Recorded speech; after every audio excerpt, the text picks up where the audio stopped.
السلام عليكم ورحمة الله وبركاته. الحمد لله رب العالمين والعاقبة للمتقين، والصلاة والسلام على أشرف الأنبياء والمرسلين نبينا محمد وعلى آله وصحبه أجمعين ومن تبعهم بإحسان إلى يوم الدين، أما بعد. فقال الله عز وجل: أعوذ بالله من الشيطان الرجيم. يا أيها الذين آمنوا لا تبطلوا صدقاتكم بالمن والأذى كالذي ينفق ماله رياء الناس ولا يؤمن بالله واليوم الآخر فمثله كمثل صفوان عليه تراب فأصابه وابل فتركه صلدا لا يقدرون على شيء مما كسبوا والله لا يهدي القوم الكافرين. سورة البقرہ کی آیت نمبر 264 ابھی آپ کے سامنے تلاوت کی گئی ہے۔ اللہ تبارک و تعالی فرماتا ہے: یا ایہا الذین آمنوا لا تبطلوا صدقاتکم بالمن والأذی، اے مسلمانوں، اے مومنوں، تم لوگ اپنی خیرات کو یا اپنے صدقات کو برباد مت کرو۔ لا تبطلوا صدقاتکم، اپنے صدقات کو برباد مت کرو، بالمن والأذی، احسان جتلا کر اور تکلیف پہنچا کر۔ آیت کا مستفاد یہ ہے کہ جو آدمی صدقہ کرتا ہے، خرچ کرتا ہے، زکوٰۃ دیتا ہے اور پھر احسان جتلاتا ہے اور تکلیف پہنچاتا ہے تو اس سے اس کا عمل جو ہے برباد ہو جاتا ہے۔ یعنی جو صدقہ دیا ہے، زکوٰۃ دی ہے، یہ برباد ہو جاتا ہے، ضائع ہو جاتا ہے، اس پر کوئی اجر نہیں ملے گا، بلکہ اس پر اسے گناہ ملے گا کیونکہ اس نے حرام کام کیا۔ اور یہ ریاکاری، اذیت پہنچانا، احسان جتلانا، یہ سب ریاکاری کا فتنہ ہے، ریاکاری کے دروازے کو کھولنا ہے۔ ہم اگر اللہ کے لیے خرچ کر رہے ہیں، اللہ کی رضا کے لیے خرچ کر رہے ہیں، تو اسے خرچ کرنے کے بعد بھول جائیں، نیکی کریں، نیکی کو بھول جائیں۔ یہ نہیں کہ ہم نے فلاں کو دیا ہے تو فلاں کو دیا ہے تو اس کو دل میں بٹھا کے رکھیں، جہاں جب موقع ملے تو اس کو ٹارچر کریں، اس کو تکلیف دیں، احسان جتلائیں، تو اس سے عمل برباد ہو جاتا ہے، اس سے صدقہ برباد ہو جاتا ہے۔ اللہ تعالیٰ نے یہی نصیحت کیا ہے: لا تبطلوا صدقاتکم بالمن والأذی، اے مومنو، اپنے صدقات کو، اپنی زکوٰۃ کو، اپنی خیرات کو برباد مت کرو، احسان جتلا کر اور اذیت پہنچا کر۔ یہاں پر آپ دیکھیے، تین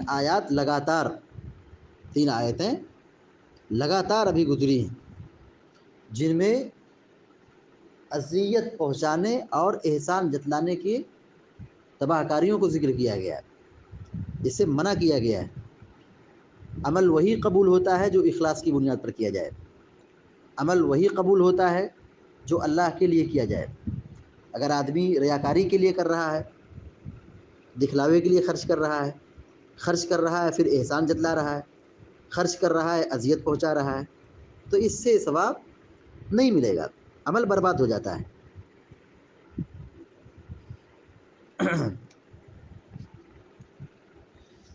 اللہ رب العالمین نے مثال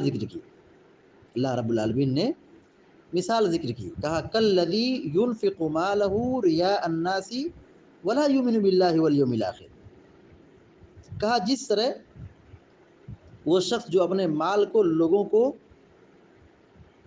دکھلانے کے لیے خرچ کرتا ہے، مال خرچ کیوں کر رہا ہے؟ تاکہ اس کی واہواہی ہو، اس کو لوگ سخی کہیں، اس کی تعریف بیان کریں۔ مال خرچ کر رہا ہے تاکہ لوگوں کو دکھاوے، شہرت حاصل کرے، اور جن کو دے رہا ہے تو اس کی تصویر کھینچ کر کے سوشل میڈیا پر ڈالے اور فیس بک پہ ڈالے، لوگوں کو دکھائے کہ میں اس کی مدد کیا ہوں۔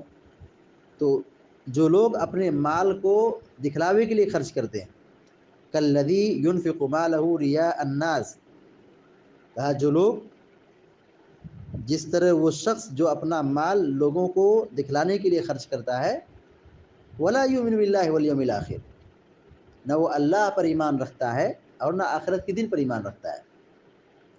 یعنی ریاکاری کا فتنہ ہم سمجھ سکتے ہیں کہ یہ کتنا سنگین جرم ہے، کہ یہ منافقوں اور کافروں کا عمل ہے، اہل ایمان کا عمل نہیں۔ اہل ایمان تو اللہ کی رضا کے لیے خرچ کرتے ہیں، ان کی ساری عبادت کا نچوڑ یہی ہے کہ اللہ راضی ہو جائے۔ تو جو لوگ دکھلاوے کے لیے خرچ کرتے ہیں، ریاکاری کے لیے خرچ کرتے ہیں، سمجھ جائیے کہ یہ عمل کافرانہ اور منافقوں کا ہے، کافروں اور منافقوں جیسا عمل ہے۔ اللہ رب العالمین نے اس حقیقت کو ایک مثال سے ذکر کیا ہے۔ مثال کیا ہے؟ فَمَثَلُهُ كَمَثَلِ صَفْوَانٍ عَلَيْهِ تُرَابٌ، اللہ رب العالمین کہتا ہے اس کی مثال اس صاف پتھر کی جیسی ہے۔ فَمَثَلُهُ كَمَثَلِ صَفْوَانٍ، صفوان عربی زبان میں کہتے ہیں چکنا پتھر، سفید پتھر۔ کہا اس کی مثال جو ریاکاری کے لیے خرچ کرتا ہے، اللہ کی رضا کے لیے نہیں، لوگوں کو دکھلانے کے لیے خرچ کرتا ہے، اس کی مثال کیسی ہے؟ کہا ایک چکنا پتھر۔ کیسا چکنا پتھر؟ علیہ تراب، جس پر مٹی جم جائے، جس پر کیا ہو، تھوڑی دھول مٹی آ جائے تو کیا ہوگا؟ پتھر چھپ جائے گا۔ پتھر ہے، سفید ہے، صاف ستھرا ہے، چکنا پتھر ہے، لیکن پتھر پر مٹی بیٹھ گئی، دھول مٹی آ گئی، کچرا آ گیا، مٹی آ گئی تو کیا ہو گیا؟ اوپر دھول ہے، مٹی ہے، پتھر ڈھک گیا، پتھر چھپ گیا، پتہ نہیں چل رہا ہے۔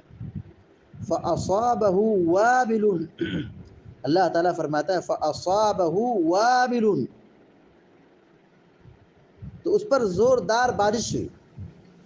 فَأَصَابَهُ وابل، وابل کہتے ہیں موسلا دھار بارش، زوردار بارش۔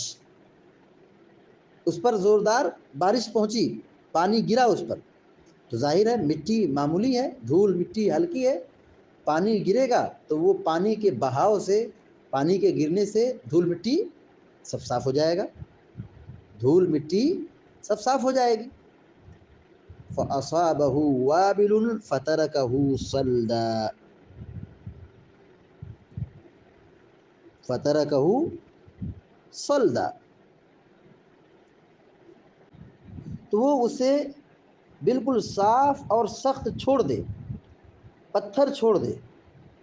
بارش گری، پانی اس پر بہا تو ساری دھول مٹی بہہ گئی، اب کیا باقی ہے؟ صرف اور صرف چٹان باقی ہے، صرف اور صرف دھول، صرف اور صرف سفید چکنا پتھر نظر آ رہا ہے۔ جتنی اوپر گندگی تھی، جتنا اوپر کچرا تھا، جتنا اوپر دھول مٹی تھی، سب کیا ہو گیا؟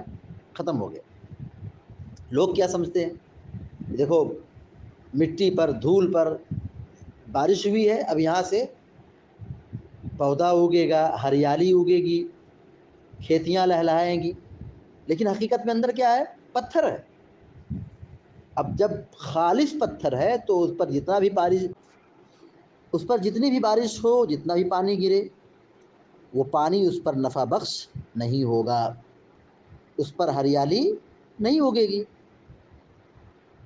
اس سے اناج اور پودے نہیں اگیں گے، اناج نہیں آئے گا۔ اللہ رب العالمین یہی مثال ذکر کر کے بیان کرنا چاہتا ہے کہ جیسے چٹان ہے، پتھر ہے، اس سے بارش ہو، اس پر بارش ہونے سے بیج ڈالنے کا کوئی خاطر خواہ فائدہ نہیں ہے، وہاں سے اس کو لوگوں کے لیے اناج کا، پھل کا، دانے کا کوئی فائدہ ملنے والا نہیں ہے، کیونکہ چٹان ہے، چٹان سے کیا فائدہ ہوگا؟ اسی طرح اللہ رب العالمین کہتا ہے لا يقدرون على شيء مما كسبوا، ان ریاکاروں کو اپنی کمائی میں سے کوئی چیز ہاتھ نہیں لگتی، لا يقدرون على شيء مما كسبوا، جو کچھ ان لوگوں نے کیا ہے ریاکاری کے نام پر، دکھلاوے کے نام پر، شہرت کے نام پر، جو کچھ بھی ان لوگوں نے کیا، ان کا جو بھی عمل ہے، اس پر وہ قادر نہیں ہیں۔ اپنی کمائی میں سے کوئی چیز ان کو ہاتھ نہیں لگنے والی ہے۔ کیوں نہیں لگنے والی ہے؟ اس لیے کہ ان کا عمل خالص نہیں ہے، ان کا عمل ایمان کی بنیاد پر نہیں ہے، اللہ پر اور آخرت کے دن پر ایمان نہیں ہے، عمل اخلاص پر مبنی نہیں ہے، تو ان کو ان کے عمل کا فائدہ نہیں پہنچے گا۔ جیسے چٹان پر بارش ہو تو چٹان کو فائدہ نہیں پہنچتا ہے، ایسے ہی یہ لوگ خرچ کرتے ہیں، مالی قربانی دیتے ہیں، تو اس سے ان کو کچھ ملنے والا آخرت میں نہیں ہے۔ واللہ لا یہدی القوم الکافرین، اللہ تعالیٰ فرماتا ہے کہ اللہ رب العالمین کافر قوموں کو ہدایت نہیں دیتا ہے، کافر قوموں کو ہدایت نہیں دیتا ہے، کیونکہ یہ کفر پر باقی ہے، کفر پر قائم ہے، ان لوگوں نے کفر کو ترجیح دی ہے، کفر پر بالکل ڈٹے ہوئے ہیں، تو ان کو ان کا عمل فائدہ نہیں پہنچائے گا، ان کو ہدایت نہیں ملے گی۔ ہدایت ان کو ملتی ہے جو ہدایت کے بارے میں فکر مند ہوتے ہیں، ہدایت کی کوشش کرتے ہیں، ایمان کے لیے اور صحیح دین کی معرفت کے لیے تگ و دو کرتے ہیں، ادھر ادھر بھاگتے ہیں، پڑھتے ہیں، سیکھتے ہیں، پوچھتے ہیں، علم حاصل کرتے ہیں، انہیں ہدایت کی جب فکر ہوتی ہے تو انہیں ہدایت مل جاتی ہے۔ لیکن ان لوگوں نے کفر کو ترجیح دیا ہے، کفر پر قائم ہے، کفر پر ڈٹے ہوئے ہیں، تو ایسے لوگوں کو ہدایت کہاں سے ملے گی؟ ہدایت ان کو ملتی ہے جو ہدایت کے بارے میں فکر مند ہوتے ہیں، ہدایت کے لیے کوشش کرتے ہیں، تو اللہ تبارک و تعالیٰ کافر قوم کو ہدایت نہیں دیتا ہے۔ یہاں اس آیت کریمہ میں اللہ رب العالمین نے ایک مثال ذکر کی ہے، ان لوگوں کی مثال جو دنیا میں ریاکاری کے لیے خرچ کرتے ہیں، مال تو ہے، صدقہ کر رہے ہیں، خرچ کر رہے ہیں، لوگوں کی مدد کر رہے ہیں، لیکن مقصد اللہ کی رضا نہیں ہے، اخلاص نہیں ہے، لوگوں کو دکھانے کے لیے خرچ کر رہے ہیں۔ ان کی مثال کیا بیان کی گئی؟ کہا جیسے چکنا پتھر ہے، اس پر دھول مٹی جمع ہو گئی، پھر بارش اسی پر گر گئی، پانی گر گیا، تو بارش ہونے کے نتیجے میں وہ دھول مٹی کیا ہوگی؟ بہہ جائے گی۔ تو اسی طرح بارش سے اس چکنے پتھر کو کوئی فائدہ نہیں، وہاں سے شادابی نہیں ہوگی، وہاں پہ ہریالی نہیں ہوگی، وہاں پہ دانہ نہیں اگے گا۔ تو اسی طرح جو ریاکاری کے نام پہ مال خرچ کرتا ہے، جیسے پتھر پر بارش کا گرنا نفع بخش نہیں ہے، ایسے ہی ریاکار کا صدقہ کرنا، خرچ کرنا، ڈونیشن دینا، لوگوں کی مدد کرنا، یہ اسے کوئی فائدہ آخرت میں نہیں پہنچائے گا۔ دیکھیے دنیا کے اندر کافر اگر خرچ کرتا ہے، کافر اگر مدد کرتا ہے تو اللہ تعالیٰ اسے دنیا میں بدلہ دے دیتا ہے، لیکن آخرت میں اس کے لیے کوئی بدلہ اور کوئی ثواب ملنے والا نہیں ہے، کیونکہ عمل کی قبولیت کے لیے بنیادی شرط ہے ایمان کا ہونا، ایمان کا ہونا، ایمان ہوگا تو عمل قبول ہوگا۔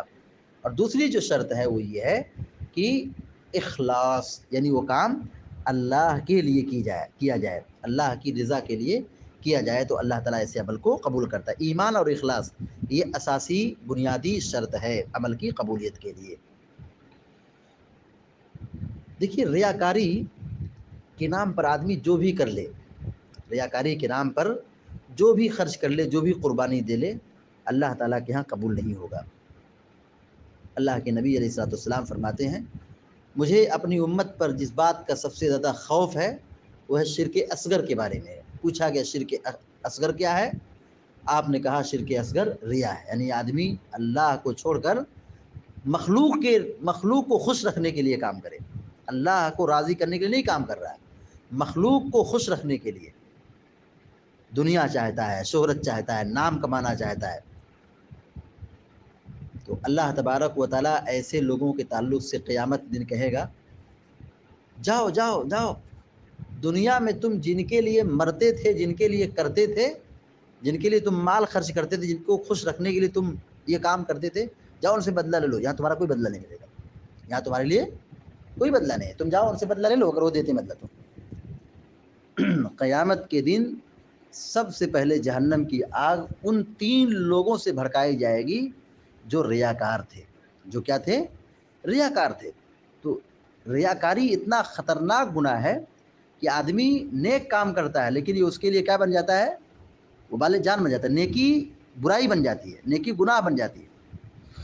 تو ریاکاری کی فتنے سے اپنے آپ کو بچانا چاہیے.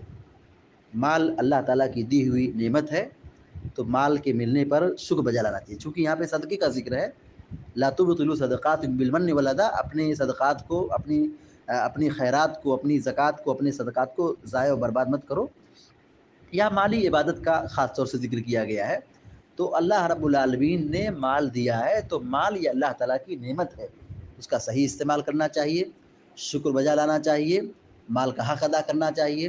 اللہ کو راضی کرنے کے لیے صدقہ, زکوٰۃ, خیرات, تعاون, انفاق فی سبیل اللہ میں اس کو لگانا چاہیے. لیکن افسوس کی بات ہے کہ لوگ ریاکاری کے نام پر خرچ کرتے ہیں, گناہ میں خرچ کرتے ہیں, یا خرچ کر کے صدقہ دے کر کے احسان جتلاتے ہیں, اذیت پہنچاتے ہیں. تو یہ عمل برباد کرنے والا ہے, اور یہ کافروں اور منافقوں جیسا عمل ہے. اس لیے اس سے پرہیز کرنے کی ضرورت ہے. اگر ہم یہ چاہتے ہیں کہ ہم جو خرچ کریں اس کا ہمیں دنیا و آخرت میں بدلہ ملے, تو اخلاص پر قائم ہونا یہ ہم پر فرض ہے. لہذا ہم سب کی ذمہ داری بنتی ہے کہ ہم اخلاص سے کام کریں اور اللہ تعالیٰ سے اجر و ثواب کی امید رکھیں, اور عمل کی قبولیت کے لیے اللہ تعالیٰ سے دعائیں کریں. دعائیں رب العالمین سے کہ اللہ تعالیٰ ہم سب کو, آپ سب کو نیک عمل کی توفیق عطا فرمائے. آمین یا رب العالمین. وصلی اللہ علی نبینا محمد وسلم تسلیما کثیرا. والسلام علیکم ورحمۃ اللہ.